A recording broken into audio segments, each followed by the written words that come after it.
Olá, seja muito bem-vindo ao nosso podcast sobre os acontecimentos antes do fim. Eu sou o Vinícius, aqui da Igreja no Gama, no Distrito Federal, e eu tô aqui hoje com o irmão Jorge. Fala, Jorge. Obrigado, Vinícius. Graças ao Senhor, nós estamos muito gratos, muito felizes de gravar esse programa, esse material. Nós queremos que o Senhor possa nos abençoar, pedimos ao Senhor nos abençoar. Amém. E possa abençoar a todos os ouvintes. Isso, amém. Então a gente está iniciando aqui, né, como o Jorge falou, essa série de mensagens. Tudo isso vai ser em formato de áudio, né, que é o podcast que a gente chama. E já vamos começar hoje, vamos começar com tudo já. Então eu quero primeiro entender o contexto, né, sobre esse título que são os acontecimentos antes do fim. Então, primeiro, o que é esse fim que a gente sempre fala, né, Jorge? Sim, Vinícius, nós queremos realmente contextualizar a todos os ouvintes. As pessoas misturam muito o que é o fim e os acontecimentos antes do fim, então nós queremos separar essas duas coisas, né? Primeiro, vamos ver que o fim, a Bíblia denomina o fim, é o início da grande tribulação e a manifestação do anticristo. Então vamos ver aí, exemplo, o contexto geral, um esquema geral da grande tribulação. O sexto selo vai ser um grande terremoto que vai ser uma grande advertência para a humanidade. A grande tribulação ela vai iniciar com o sétimo selo. O sétimo selo ela vai abrir, é como uma caixa, ela vai abrir as 7 trombetas do julgamento. Então nós vamos ver que Deus vai julgar a terceira parte de várias coisas, da natureza, das águas, do mar. Isso vai acontecer com as 4 primeiras trombetas. Depois vem as 3 próximas trombetas, serão os 3 ai da Bíblia. Fala ai, ai, ai. Então, se fala ai, porque o negócio vai ficar feio, né? Então, exemplo, o primeiro ai, que é a 5ª trombeta, Satanás será jogado dos lugares celestes aqui na Terra. Imagina. E aí vai se levantar, aí vai ser a parte mais feia que vai ficar desses acontecimentos das trombetas. Depois vai vir a 6ª trombeta, que será o segundo ai, onde vai morrer, Vinícius, vai morrer 2 bilhões 300 milhões de habitantes da Terra. Imagina, a terça parte, um terço também, né? da humanidade. Nossa. E depois vai vir o terceiro ai, que é uma outra caixa, onde vai se abrir os 7 cálices da ira de Deus. Né? Aí vai ser o julgamento de Deus sobre o governo do anticristo. Então, a grande tribulação é todo esse início de todos esses acontecimentos e a manifestação do anticristo. Imagina, o anticristo antes da grande tribulação vai ser o sétimo rei, o sétimo César, que fala a Bíblia, e ele vai se tornar, no início da grande tribulação, o 8º rei. Aí é onde ele vai ficar feio, vai perseguir o povo de Deus e vai perseguir os judeus, né? Vai estar em contra do Evangelho. Então vamos ter 2 cenários. Um cenário no qual Deus vai estar julgando a humanidade e o anticristo perseguindo os cristãos e os judeus. Isso aí é o fim, é o início da grande tribulação. Entendi. Então nós vamos separar, nós vamos falar então do outro que é o cenário antes de tudo isso. Massa. Então assim, você deu um panorama geral, né? Claro que isso é só um panorama sobre o que é o fim. Mas o que a gente vai falar nessa série, na verdade, é o que precede o fim, né? Que são os acontecimentos antes do fim. Então, quais são assim os principais cenários antes desse fim, então? Bom, Vinícius, nós vamos ver aqui nesse programa, em uma série de várias mensagens, vários cenários. Exemplo, existe um cenário que é um cenário político, econômico e religioso. Esse cenário está sendo preparado agora, né? Outro cenário é o cenário do mistério da iniquidade. O mistério da iniquidade, a Bíblia diz que é um mistério. Então, ele está afetando, ele está operando. Tessalonicenses, 2 de Tessalonicenses capítulo 2, diz que ele está operando agora. Ele está afetando a sociedade e também está afetando o povo do Senhor, a igreja. Nós vamos ver também outro contexto, que é o contexto no qual Deus está preparando o povo de Israel como o relógio de Deus. Que é muito importante, que é um grande sinal. E outro é como Deus está preparando seus escolhidos antes de iniciar o fim para arrebatar os vencedores. Massa. Então, Então você falou de 4 cenários, né, dos acontecimentos do fim, que é o político, econômico e religioso, o mistério da iniquidade, né, vamos dizer assim, o povo de Israel como relógio, que foi isso que você falou, né? Sim. E os seus escolhidos, né, como que Deus vai fazer para arrebatar os vencedores. Então, desses 4 cenários gerais, qual que a gente vai começar falando hoje, Jorge? Qual que é a mensagem número 1 desse podcast de hoje aqui? Eu acho que seria importante, Vinícius, nós tratar o tema sobre Israel, porque Israel é o cenário mais evidente para poder entender melhor o assunto antes do fim, como está se todo preparando e como está todo tão próximo para o fim.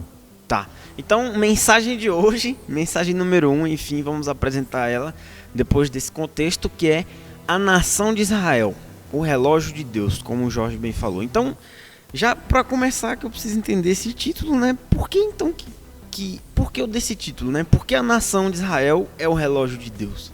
Bom, é importante ver aí, Vinícius, porque Israel representa o povo de Deus no Antigo Testamento. Na verdade, a primeira nação estabelecida por Deus na Bíblia foi Israel. Então, Israel, ela tem um contexto histórico que nos leva a entender que Israel, essa nação, é o relógio de Deus, para entender em que contexto do tempo nós estamos enquanto ao plano divino. Nossa. Ok? Então, livro de Daniel, capítulo 9, ele fala de uma profecia que está descrita no capítulo 9, versículo 24. Vou ler. 70 semanas estão determinadas sobre o teu povo e sobre a tua santa cidade, para fazer cessar a transgressão, para dar fim aos pecados, para expiar a iniquidade, para trazer a justiça eterna, para selar a visão e a profecia e para ungir o santo do santo. Então, Vinícius, o que nós estamos vendo aqui é que o Senhor determinou 70 semanas para Deus cumprir todo o seu plano eterno neste tempo, nesta história com a humanidade. Só que aqui quando a Bíblia fala de 70 semanas, as pessoas podem pensar que são 70 semanas de 7 dias. Né? Mas na verdade a Bíblia denomina semanas em semanas de anos. Isso está em Levíticos capítulo 25, versículo 8. Eu vou ler aqui para que todos nossos ouvintes possam nos acompanhar.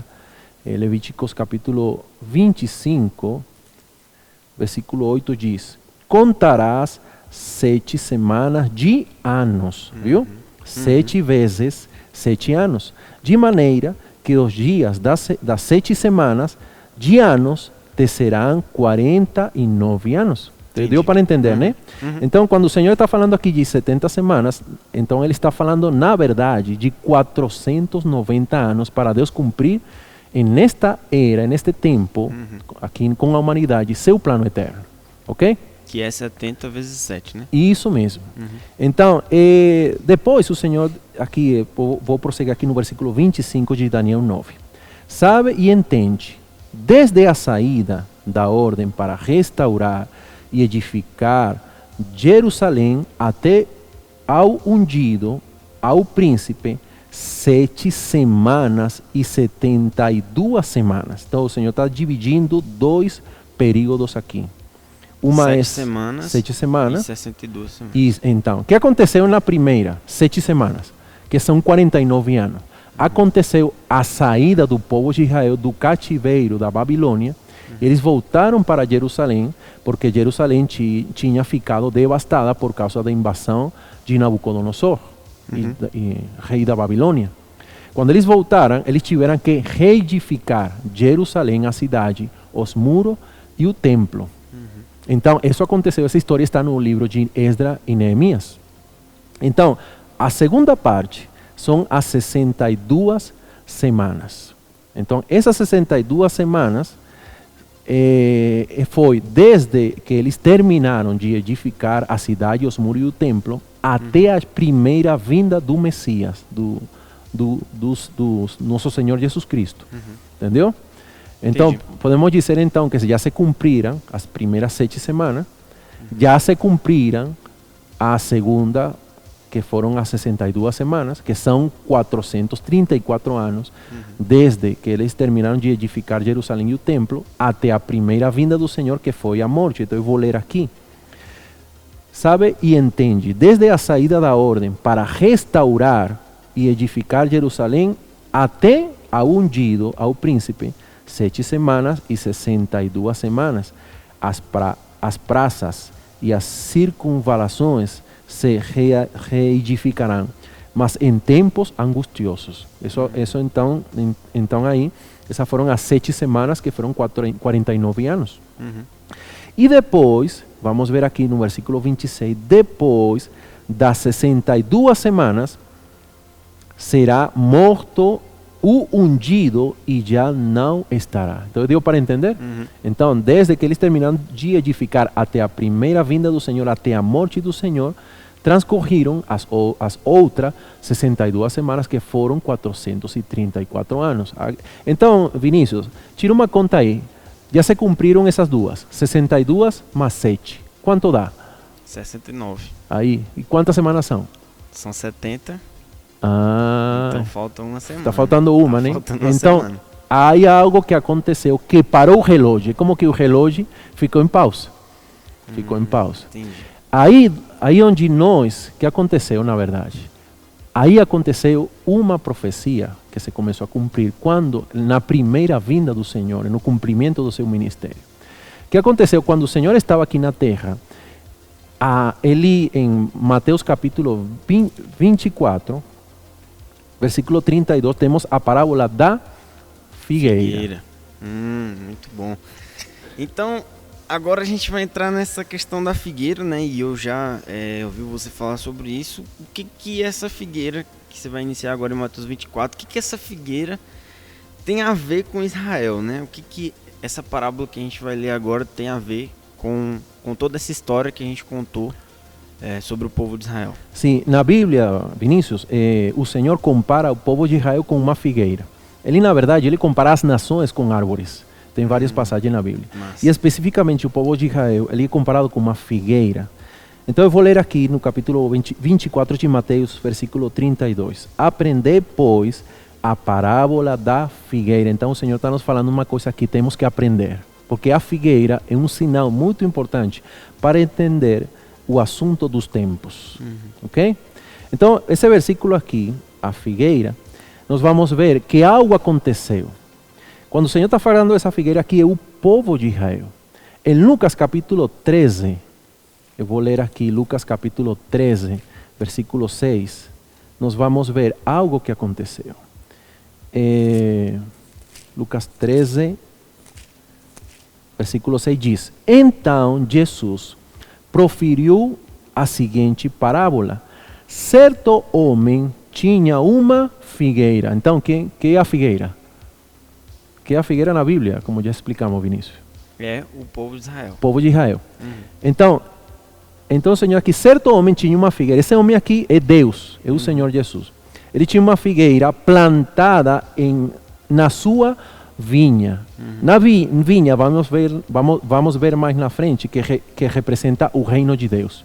Então, dentro do reino de Deus, Deus tinha inserido a uma figueira que é um povo de Israel. Depois o Senhor fala assim: vindo procurar fruto nela, não achou. Então, o que acontece? O povo de Israel não estava dando os frutos que o Senhor estava querendo ter dessa figueira, dessa árvore. Então, o versículo 7 diz: pelo que disse ao viticultor, há 3 anos venho procurar fruto. Quanto tempo durou o ministério do Senhor Jesus na terra? 3 anos. 3 anos e meio, aproximadamente. 3 né? anos e meio. Então, já o Senhor já tinha 3 anos no seu ministério. Ele estava procurando fruto do povo de Israel e ainda não tinha fruto. Então, essa é uma grande advertência, né?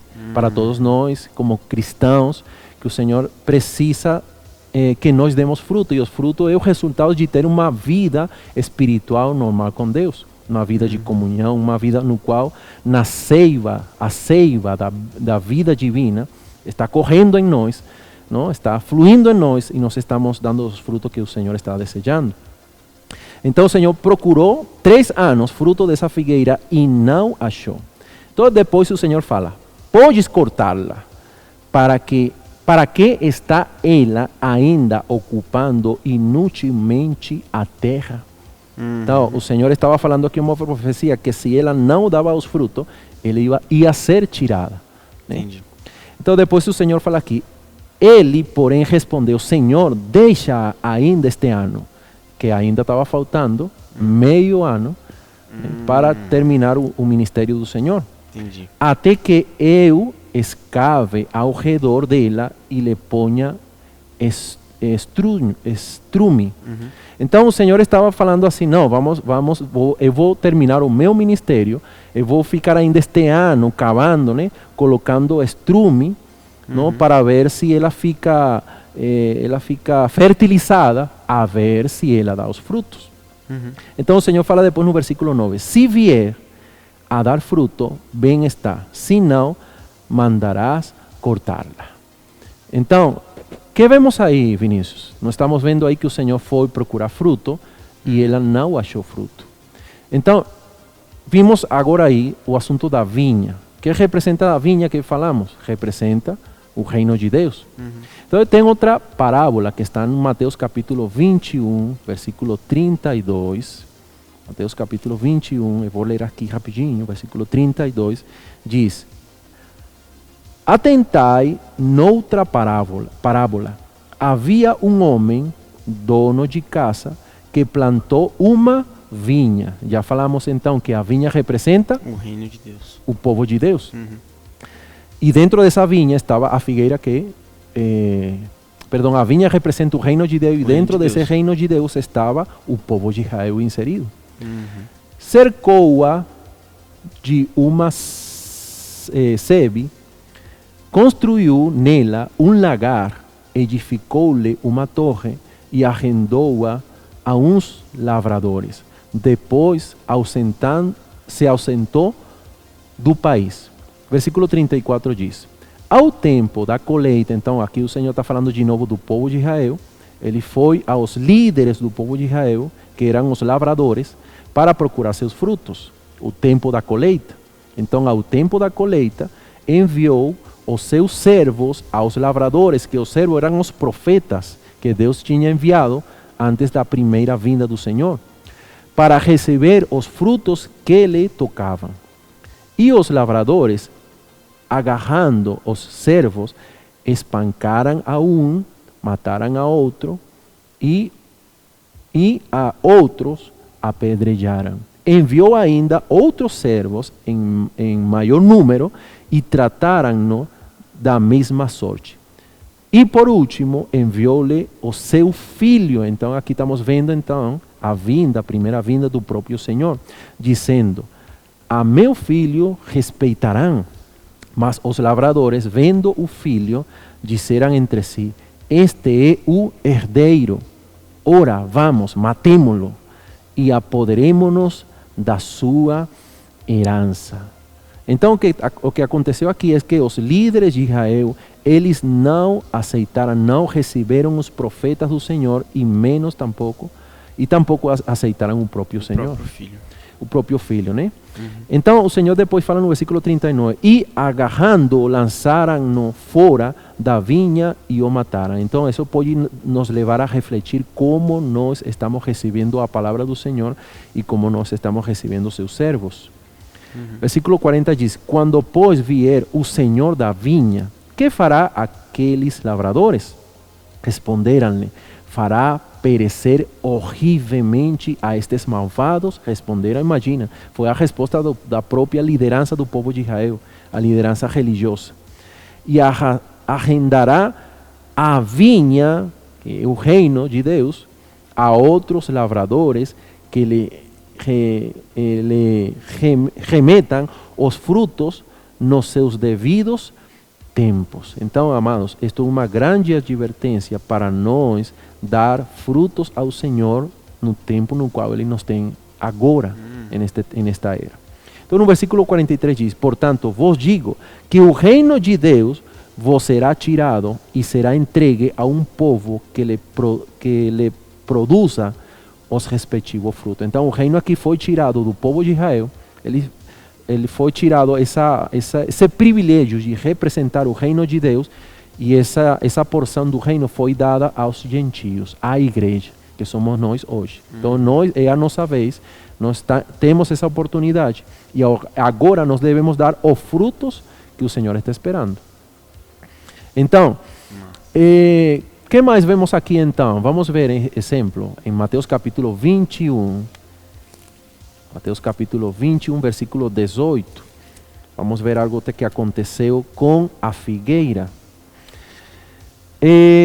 Quando você lê capítulo 21, do versículo 14 ao versículo 17, você vai ver uma cena, né? Onde o Senhor está em Jerusalém, está no templo. Ele sai do templo e vai para Betânia descansar. E ele de manhã, versículo 18, ele volta para Jerusalém, volta para a cidade.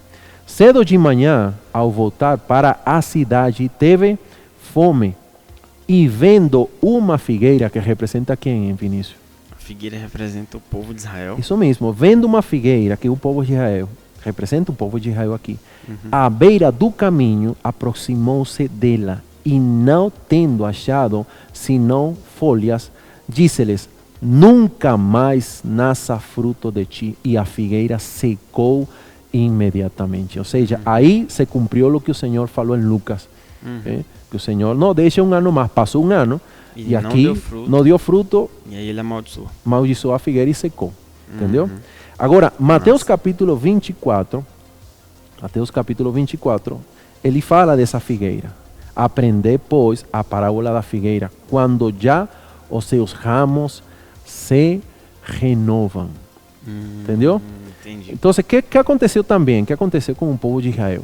Nós vamos ver, exemplo, em Lucas capítulo 13, versículo 31, que Lucas capítulo 13, versículo 31, aconteceu algo que chama muito a atenção. Eu vou ler aqui. Naquela mesma hora, alguns fariseus vieram para dizer-lhe: retira-te e vai-te daqui. Imagina, os fariseus falaram para o Senhor: retira-te e vai-te daqui. Então, eu vou fazer uma pergunta. Deus se retirou, o Senhor Jesus, ele se retirou por sua própria vontade. Os fariseus e a liderança religiosa mandaram ele embora. Os fariseus mandaram ele embora. Mandaram ele embora. Então, como o Senhor já não tinha outra alternativa, o Senhor teve que deixar o povo de Israel a um lado e esperar um tempo e voltar para os gentios. Então o Senhor fala aqui: porque Herodes quer matar-te. Versículo 32. Ele, porém, lhes respondeu: e de dizer a essa raposa que hoje e amanhã expulso demônios, curo enfermos, e no terceiro dia terminarei. Ou seja, eu não vou embora ainda, eu vou embora, mas não ainda, porque eu preciso terminar a minha obra. Então o versículo 33 diz: importa, contudo, caminhar hoje, amanhã e depois, que eram os 3 dias que ele terminava seu ministério. Porque não se espera que um profeta morra fora de Jerusalém. E aqui fala a profecia no qual a figueira se secou. Jerusalém, Jerusalém, que mata os profetas e apedrejas os que te foram enviados. Quantas vezes quis eu reunir teus filhos como a galinha junta os do seu próprio ninho debaixo das suas asas, e vós não o quisistes. Então o povo de Israel não quis ser acolhido pelo próprio Senhor. E isso aí é uma grande advertência também para nós. Deus pode estar nos falando, e se nós não estamos respondendo ao chamado constante do Senhor por meio da sua palavra, Deus pode nos deixar e ir a outras pessoas. Olha só. Né? Então nós devemos aproveitar essa oportunidade no qual Deus está falando conosco. Então o Senhor fala aqui: eis que a vossa casa vos ficará deserta. Então a figueira aqui secou, porque quem dava o vigor, a vitalidade, era a presença do Senhor. Então a presença do Senhor, o Senhor teve que deixar a um lado o povo de Israel. Depois aqui fala: e em verdade vos digo que não mais me vereis até que venhais a dizer, bendito o que vem o nome do Senhor. Então, aqui o povo de Israel, ele perdeu o privilégio de receber as bênçãos celestiais, ainda que o povo de Israel, eles têm as bênçãos terrenais. Não? É um povo abençoado, de fato. Mas as bênçãos celestiais não são agora para o povo de Israel, são agora para a igreja. Entendeu? Então, quem forma parte da igreja hoje tem as bênçãos celestiais, ainda que o povo de Israel ele continua desfrutando das bênçãos terrenais. Ok? Muito bom, muito bom. Você citou anteriormente a questão de que os ramos eles se renovam, né? E eu queria que você voltasse um pouquinho nesse ponto, mas não no contexto, vamos dizer assim, espiritual, como a gente já falou bastante, mas entrando num contexto histórico, né, do povo de Israel. Então, assim, eu queria entender melhor um pouco da história do povo de Israel e onde tudo isso se encaixa, né, como ocorre essa mudança das bênçãos, né, celestiais para as bênçãos terrenais, e qual que é o contexto histórico, então, do povo de Israel nesse sentido? Sim, o contexto histórico tem a ver com os ramos. Nós vamos ver aí duas coisas da figueira. Então, o Senhor nos fala, aprendei da figueira, temos que estar atento então ao povo de Israel, que é um grande sinal. E o Senhor fala, quando já os seus ramos se renovam e as folhas brotam. Então vamos falar agora dos ramos. O que aconteceu? O que quer dizer os ramos? Quer dizer que vai chegar um momento que vamos ver aqui no contexto histórico, no qual a figueira apareceu. Na verdade, já apareceu. Não? Só que o que acontece? Vamos ver um pouco o contexto histórico. Quando depois que eles foram invadidos por Nabucodonosor, que realmente era Nabucodonosor II, ocorreu a primeira diáspora. Em essa primeira diáspora ocorreram 3 invasões. A primeira foi no ano 605 a.C., quando foram invadidos por Nabucodonosor, rei da Babilônia, por Jeoaquim. Eu quero que grave esse nome aí, Vinícius, para não confundir com o nome do seu filho, que é Joaquim. Jeoaquim. Em 360 a.C. Isso. Depois, aí nessa primeira invasão, foi quando foi levado cativo Daniel e seus 3 amigos. E aí se escreveu o livro de Daniel. Ok? Olha só. Depois, o que acontece? Jeoaquim, ele por a pressão do povo e por causa do orgulho dele, ele não quis se sujeitar ao governo de Nabucodonosor, ainda que Jeremias já tinha falado para eles. E os profetas tinham falado que essa invasão tinha acontecido por causa da soberania do Senhor. Só que ele queria se apoiar com o Império Egito, com os egípcios. Só que já o Senhor tinha falado que Israel não receberia nem voltaria mais ao Egito, nem receberia benefícios do Egito. Você estava cumprindo essa profecia. Entendi. Então, depois disso ocorreu a segunda invasão, que aconteceu no ano 597, pelo seu filho Jeoaquim, depois de ele ter sido apoiado por Egito. Entendeu?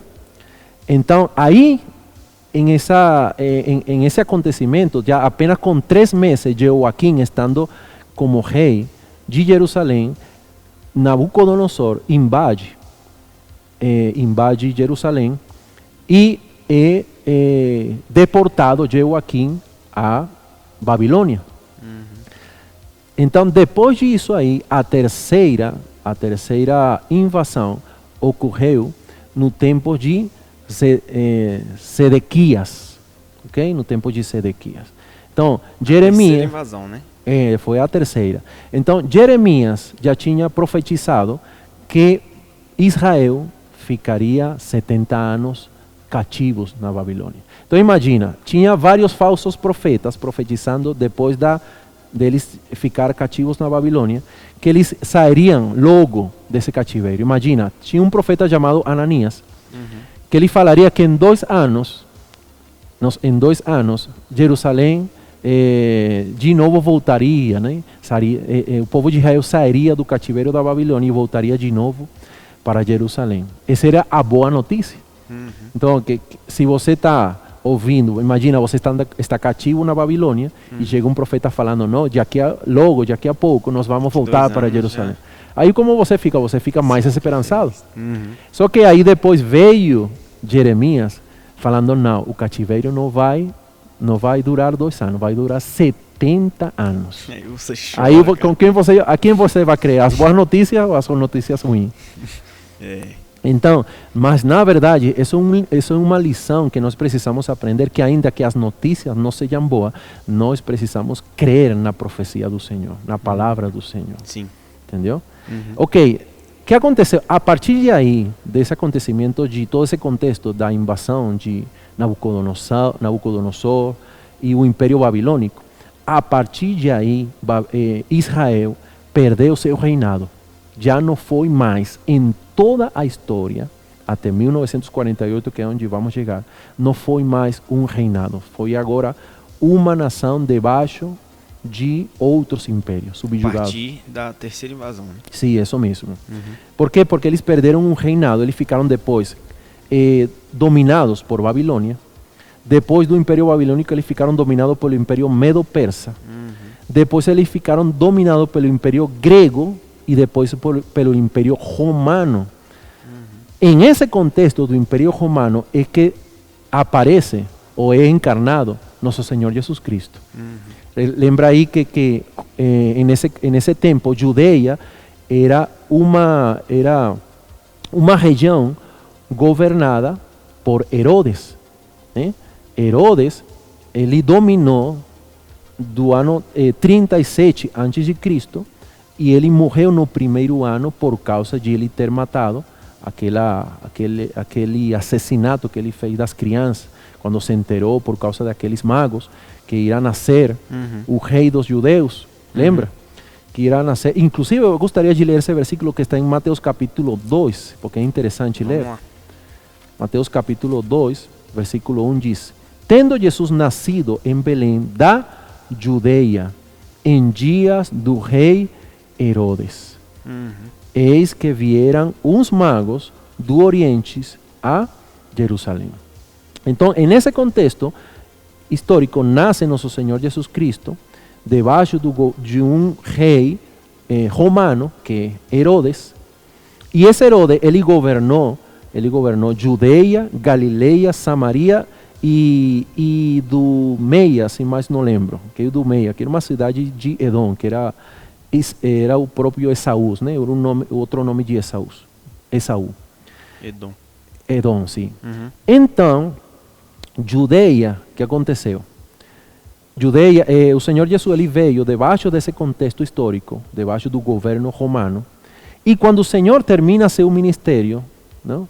Os discípulos, no livro de Atos, capítulo 1, eles fazem uma pergunta interessante. Vamos lá ler esse versículo. Atos capítulo 1, versículo 6. Ele diz: Então, os que estavam reunidos les perguntaram: Senhor, será este o tempo em que restaure o reino de Israel? Então, viu aqui?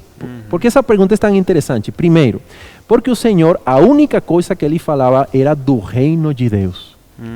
Porque o Senhor estava dando o reino de Deus agora à igreja, né? Principalmente depois ele passou mais aos gentios. Mas o reino de Deus estava sendo tirado do povo de Israel e sendo entregado para a igreja, que somos nós. Então, eles perguntaram: nossa, nós não temos um reinado, Israel não tem um reinado faz tanto tempo, imagina, desde o ano 597 antes do Senhor, né? Antes de Cristo. Então, eles passaram todo esse tempo e ainda Israel não foi restaurado, o reinado do Senhor. Então, o Senhor depois falou para eles, versículo 7, respondeu-lhe: não vos compete conhecer tempos ou épocas que o Pai reservou pela sua exclusiva autoridade, mas recebereis poder ao descer sobre vós o Espírito Santo e sereis minha testemunha tanto em Jerusalém como em toda a Judeia e Samaria e até o último da terra. Então, mientras eles estavam preocupados por o reino de Israel, o Senhor estava falando assim: isso não é problema seu. Seu problema é pregar o evangelho para incluir, para inserir pessoas no reino de Deus por meio do evangelho. Por isso eu estou revestindo a vocês com o meu espírito e meu poder para cumprir essa comissão. Ok? Muito bom, muito bom. Então, podemos seguir, Vinícius? Vamos continuar. Ok, vamos ver então. O que aconteceu depois? Vamos falar um pouco sobre o reino terreno, que são esses reinados que existiram depois. Depois de Herodes, existiram algumas dinastias na Roma, Vinícius. A primeira dinastia que ficou depois de Herodes, foi a dinastia Júlio-Claudiana. Júlio-Claudiana, que foi do ano 27 a.C. até o ano 68 depois de Cristo. 27 a.C. e 68 depois de Cristo, que onde governou Augusto, Tibério, Calígula, Cláudio e Nero. Ok? Depois vieram os quatro, um período chamado os quatro imperadores, que morreram no mesmo ano, que isso aconteceu entre o ano 68 e o ano 69. Aí foi Galba, Otoa, Vitélio e Vespasiano, que é aí onde está o ponto onde eu queria chegar.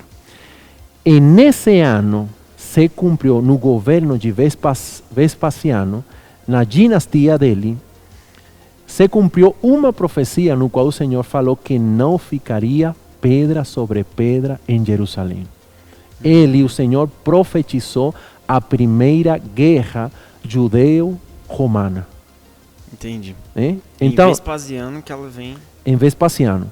Então, Vespasiano, olha os detalhes da história que é muito interessante conhecer, Vinícius. Jerusalém, o Senhor tinha profetizado que não ficaria pedra sobre pedra no templo e em Jerusalém. O que aconteceu? Vespasiano, foi o que iniciou a edificação do Coliseu Romano. E ele começou a fazer grandes obras de infraestrutura, né? E estavam precisando recursos para terminar, principalmente o Coliseu Romano, que foi um grande investimento. Agora, Vespasiano, ele tinha 3 filhos. Era Tito e Domiciano, que governou depois de Tito. Vespasiano, ele teve uma ideia brilhante, entre aspas. Vamos invadir Jerusalém, vamos pegar as riquezas que Jerusalém tem e com esse recurso vamos terminar de edificar o Coliseu. E as obras de infraestrutura que eles estavam fazendo. Né? Então, isso aconteceu no ano 70. Né? Então, esse filho de Vespasiano, Tito, ele foi o general que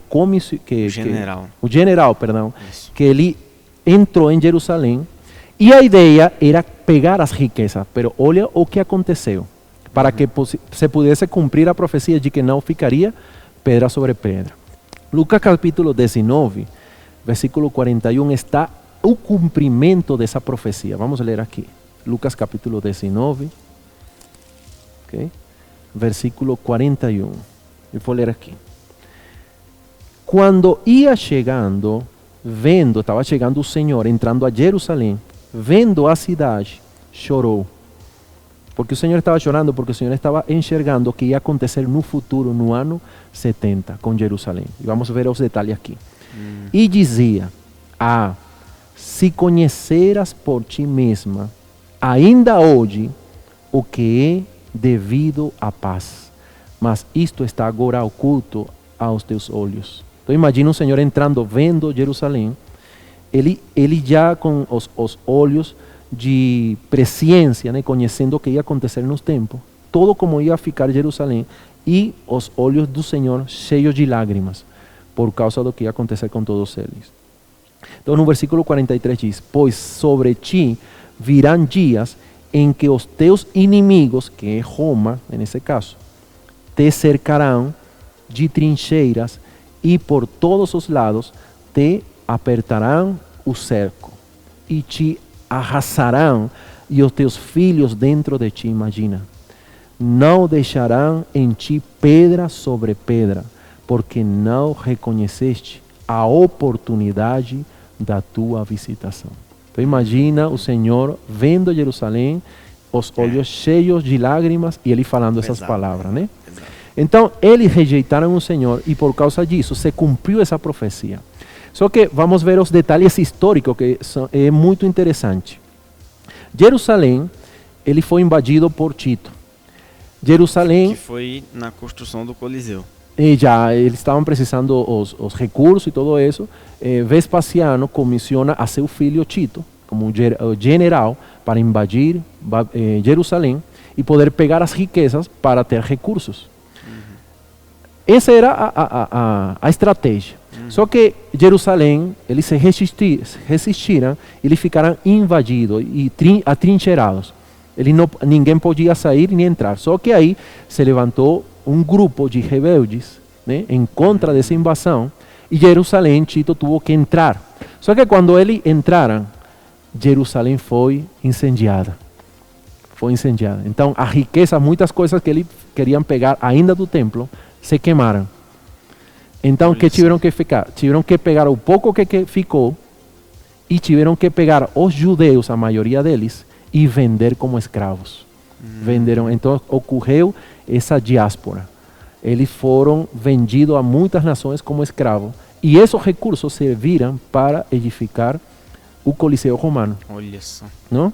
Então, quando você estiver lá no Coliseu Romano, lembre-se de onde que veio as riquezas para construir o Coliseu Romano. Isso aí. Veio de Jerusalém. Olha inclusive de os judeus de vendas sendo vendidos como escravos. Como escravos. Olha só, que loucura, hein? Então vamos dar aqui vamos pular um pouco aqui, porque senão vamos demorar demais. Então, já para o final do século XIX, século XIX e entrando no século XX, ou seja, no final de 1800, nos primeiros anos de 1900, Israel estava debaixo do Império Otomano, ou seja, dos turcos, eram os árabes, ok? Nesse tempo aí existiam árabes cristãos, árabes judeus e estavam os muçulmanos.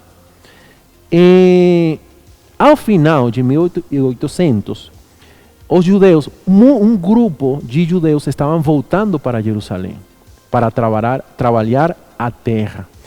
E o que eles falavam era um grupo de judeus ortodoxos. Eles falavam que eles tinham que voltar para Jerusalém porque ia vir para eles o Messias, imagina, não? Ou seja, a partir de aí começou a acontecer algo muito interessante. Imagina, o grupo de judeus que estavam indo para Jerusalém, para essa região, era um grupo de agricultores para trabalhar a terra. Imagina, um grupo de agricultores ia trabalhar um deserto. Que loucura, né? É difícil, hein? Mas isso aí, na verdade, o que estava acontecendo aí era próprio de Deus permitindo isso. Entendeu? Ok. Depois disso, aconteceu a Primeira Guerra Mundial. E antes de finalizar a Primeira Guerra Mundial, que finalizou no ano 1000, foi entre o ano 1914 até o ano 1918. Em 1917, se hizo um documento chamado a Declaração Balfour, no qual declarava a possibilidade de que Israel, os judeus, voltaram a ser uma nação em Palestina. Essa declaração já desde a Primeira Guerra. É a Primeira Guerra no ano 1917. E quem apoiou essa declaração foi o Reino Unido, Estados Unidos e a Sociedade das Nações. Eles apoiaram um documento no qual existia a possibilidade de os judeus voltar a ser uma nação.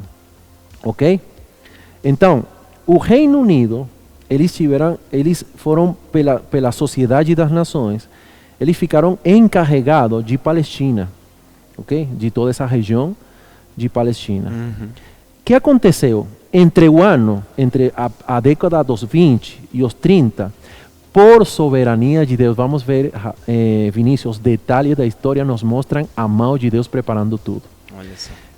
Na década dos anos 20 e dos anos 30, Europa entrou em uma crise muito forte. E os judeus começaram a sair, não? Começaram a sair da Europa para voltar a Jerusalém, principalmente pela persecução dos nazis, na Alemanha. Então, nessa época se criou o embrião da nação de Israel.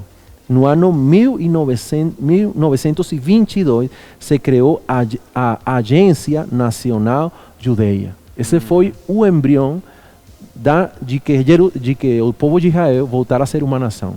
A Agência Nacional dos Judeus. Então já é o segundo marco. O primeiro marco foi em 1917, né, com a declaração que já vinha ali aspirando a nação de Israel. Agora em 1922 com a agência. Então, depois disso, por causa disso, dessa declaração, né, dessa Agência Nacional dos Judeus, e por causa da crise e da persecução dos nazis, por soberania de Deus, mas começou a acontecer um êxodo, né? Um êxodo de Europa, e estavam voltando muitos judeus de novo para Êxodo, sim. Estavam voltando então para Jerusalém.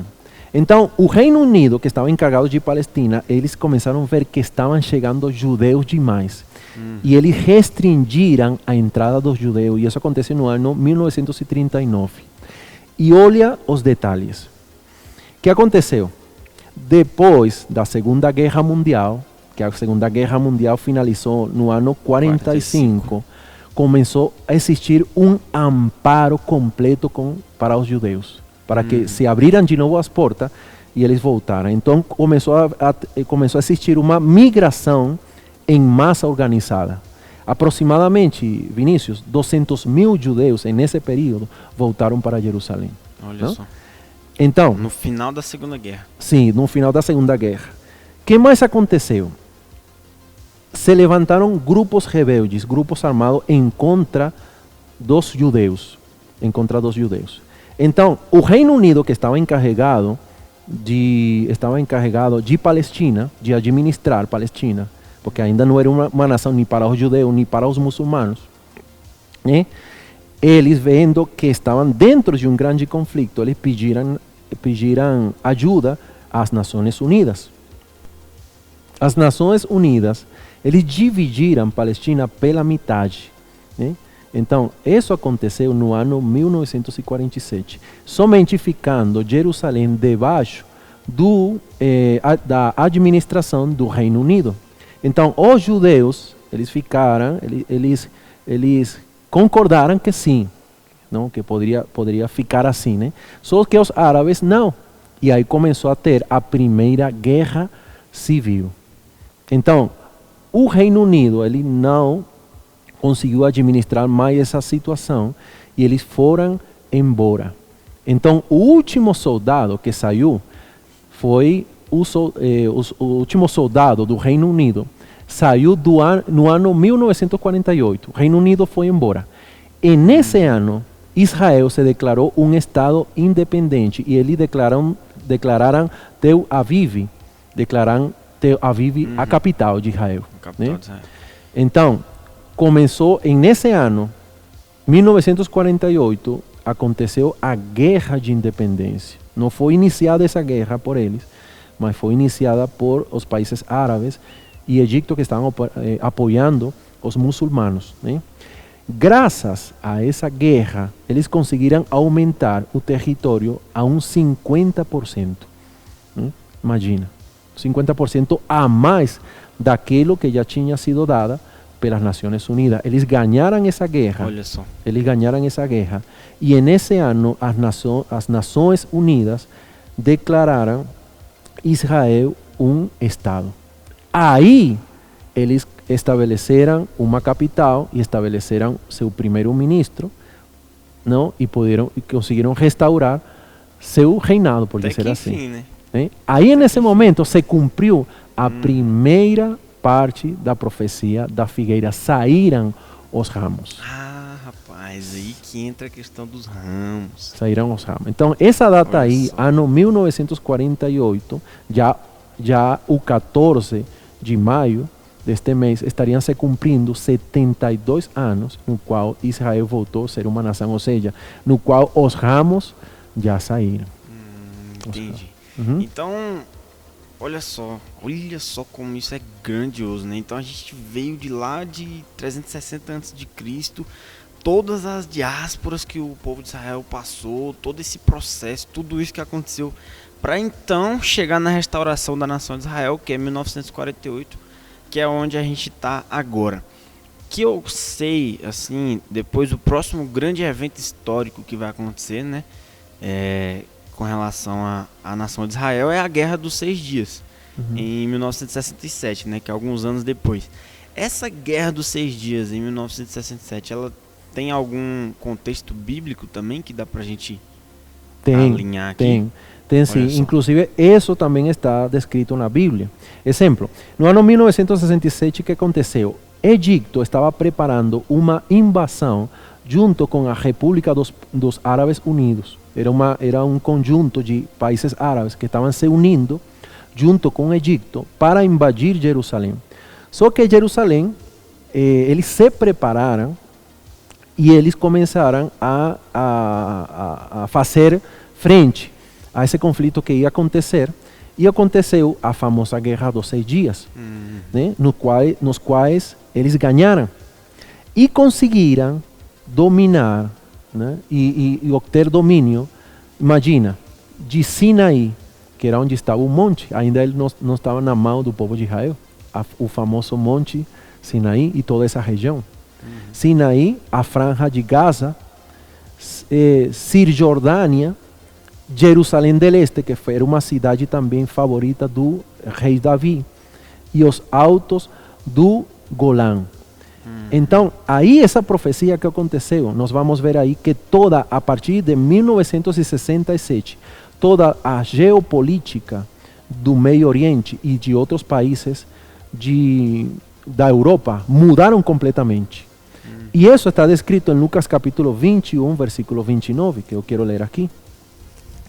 Lucas capítulo 21, 29 diz: Ainda lhes propôs uma parábola, dizendo: Vede a figueira e todas as árvores.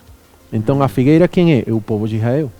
E todas as árvores são as outras nações. Então quando começam a brotar, vendo, sabeis por vós mesmo que o verão está cerca. Então se preparou o povo de Israel, mas se preparou também houve toda uma mudança geopolítica a partir do ano 1969 para que pudesse acontecer agora o final dos tempos, que nós vamos ver isso depois. Ah, entendi.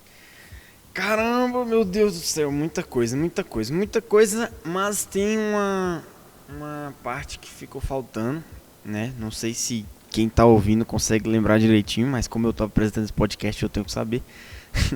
Que é basicamente a questão das folhas, né? Que eram as obras, né? Então, essa seria a outra parte da profecia que seria interessante ser falado agora, né? Que eu acho que, como a gente falou de toda a primeira parte, agora, e a questão das folhas? O que acontece com a outra parte da profecia com relação à figueira? Sim, precisamente, né?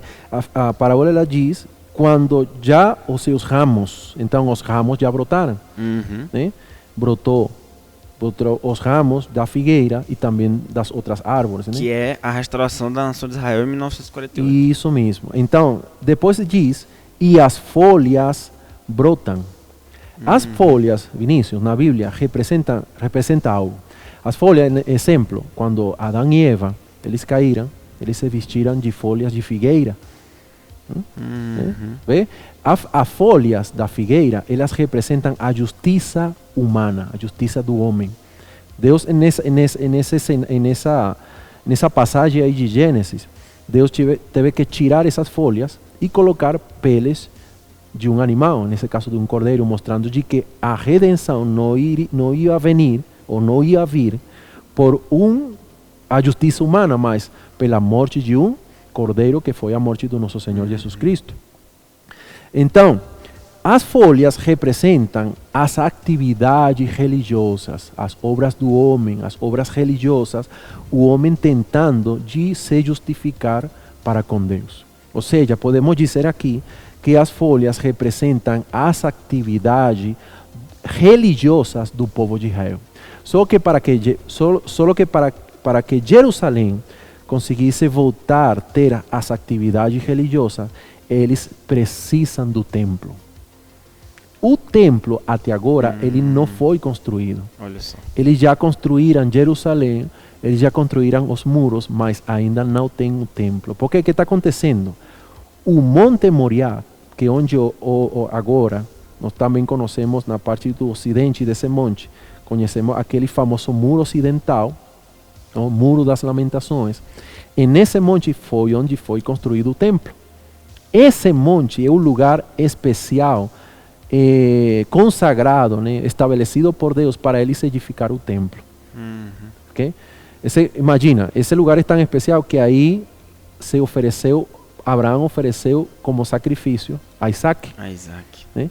É nesse mesmo monte. Olha só. O rei Davi ofereceu o seu primeiro sacrifício para estabelecer depois a edificação do templo. E nesse mesmo monte, imagina, foi destruído por Nabucodonosor, foi restaurado de novo, foi contaminado por o rei grego, né? Foi contaminado, foi restaurado de novo e foi invadido e destruído depois por Tito no ano 70. Então, e até esse momento, depois, no ano 70, ainda o templo não existe. E hoje está debaixo do domínio dos muçulmanos. Aí nesse monte está o Domo da Rocha, o Domo da Rocha. E nesse lugar, nessa rocha, foi onde, segundo os muçulmanos, né? Sabemos que isso é falso. Aí subiu, não sei como se fala em português, Maomé, tinha esquecido, sempre esqueço o nome desse cara. Maomé, ele segundo foi arrebatado e ascendeu aos céus. Mas é mentira, né? E nessa rocha eles edificaram aí uma mesquita. Então, isso está debaixo dos muçulmanos. Então, até agora, Israel não tem domínio desse pedaço de terra, rapaz. Desse monte tão importante.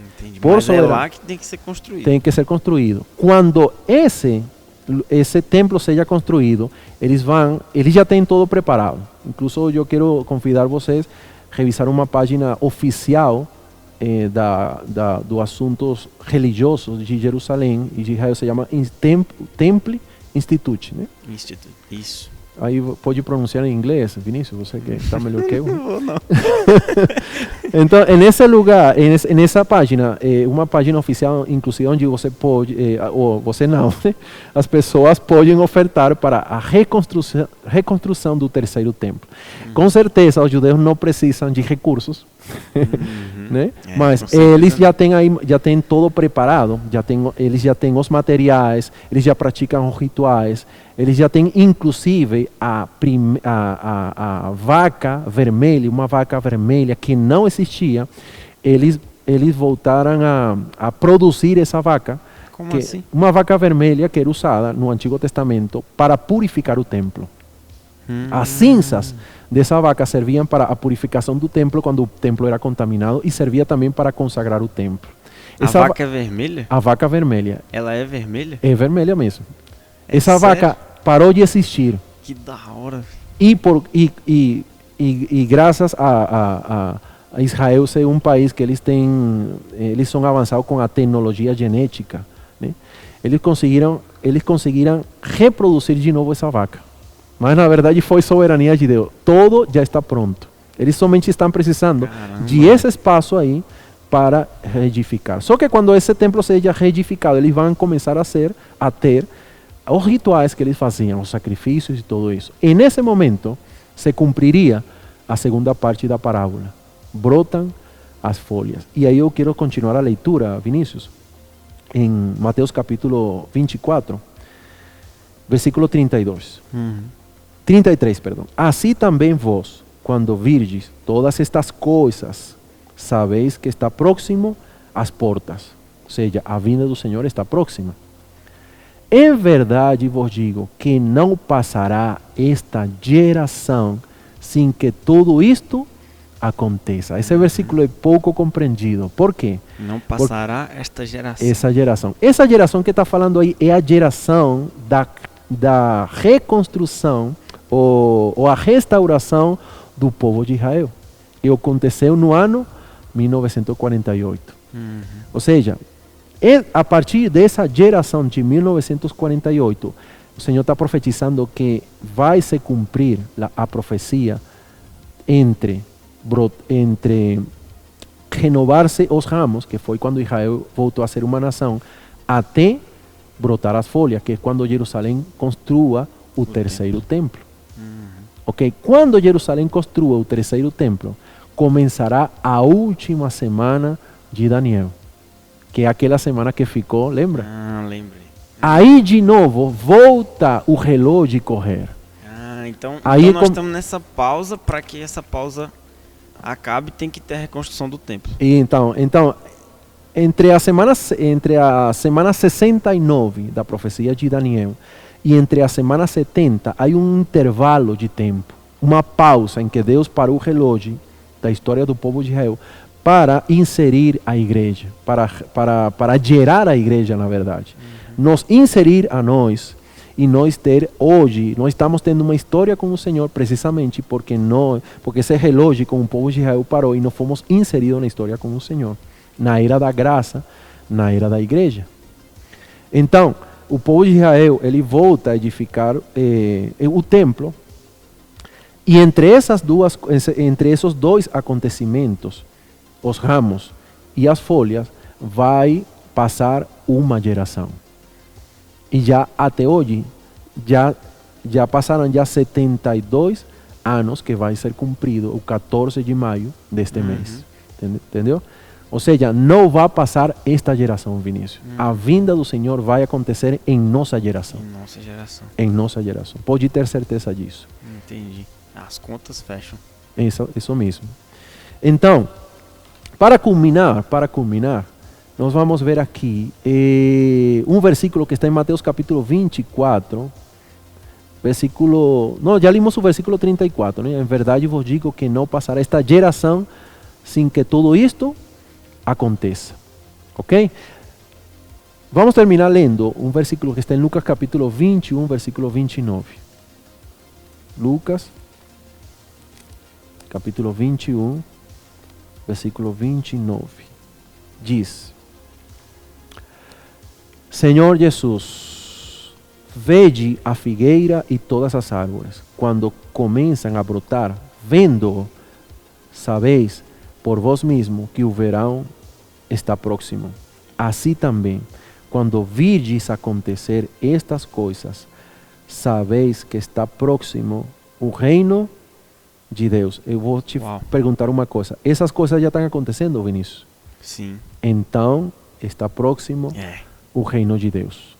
Então, esse acontecimento final para iniciar a última semana de Daniel será o templo sendo construído, se iniciará a última semana da profecia de Daniel, a semana número 70, que serão 7 anos. Depois vamos ver isso com detalhes, mas somente para resumir. O anticristo, sendo o sétimo César, o sétimo rei, que como é nomeado no livro de Apocalipse, ele conseguirá ter um acordo de paz, né? Ele vai trazer a paz no Oriente Médio. Né? Isso, Oriente Médio. Então, aí vai transcorrer os últimos 7 anos. 3 anos e meio de paz. Então, quando ele passe a ser o 8º rei, que será o anticristo que vai perseguir aos judeus e aos cristãos, aí vai iniciar a grande tribulação, que é o fim. São mais 3 anos e meio. Que são os próximos 3 anos e meio, a metade da semana. Né? Seria bom e interessante, não, ler esse versículo para fechar. Vamos lá. Daniel capítulo 9, versículo 26. Depois das 62 semanas será morto o ungido, e já não estará. E o povo de um príncipe que há de vir destruirá a cidade e o santuário. Aconteceu no ano 70, por invasão do general Tito. E o seu fim será num dilúvio, e até o fim haverá guerra, desolação, são determinadas. Versículo 27. Ele fará firme aliança com muitos por uma semana. Então, quando isso aconteça, começará a correr a última semana, a semana número 70 da profecia de Daniel.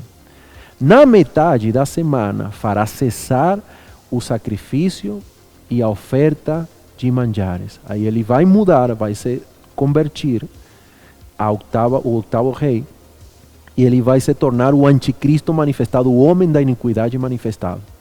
Sobre a asa das abominações virá o assolador, que é o anticristo, até que a destruição que está determinada se derrame sobre ele. Então, todo está preparado, todo está pronto, somente falta um detalhe dessa figueira, brotar as folhas, que será quando o povo de Israel volte a fazer as atividades religiosas. Então, as obras. Então, eu quero deixar aqui Lucas capítulo 21, versículo 32, como reflexão. Em verdade vos digo que não passará esta geração sem que tudo isto aconteça. Passará os céus e a terra, porém as minhas palavras não passarão.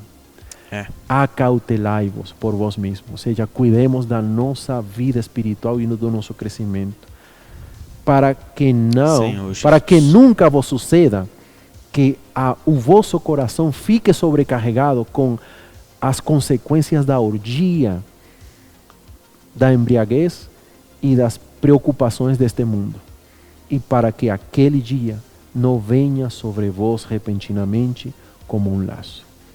Então, vamos nos preparar, vamos nos consagrar. O Senhor está nos mostrando um sinal muito forte. Todas as coisas têm acontecido, a palavra de Deus está se cumprindo, se vai cumprir, e nós precisamos estar prontos. Amém. Olha só. Senhor Jesus. Então, essa foi a mensagem de hoje, né? Aí mais ou menos 1 hora e um pouquinho de conteúdo, material e tanto aqui. E se você chegou até o final aqui, você ficou sabendo da vaca vermelha, né? Que é algo importante. E você ficou sabendo também por que a volta do Senhor se dará nessa geração. Isso. Então, esse foi o nosso primeiro podcast sobre os acontecimentos antes do fim. E qual que é o último versículo? Para ficar Lucas capítulo 21, versículo 29 ao 32. 21, do 29 ao 32. Amém, irmãos? Jesus é o Senhor. E nós nos vemos no próximo episódio do podcast, Os Acontecimentos Antes do Fim, cujo tema será... Qual será o tema? Bom, o próximo tema que poderíamos estar falando será o Ministério da Iniquidade, que seria outro cenário que está acontecendo antes do fim. Mistério da Iniquidade. Mistério da Iniquidade. Muito bom. Amém. Jesus é o Senhor e até o próximo episódio. Muito obrigado.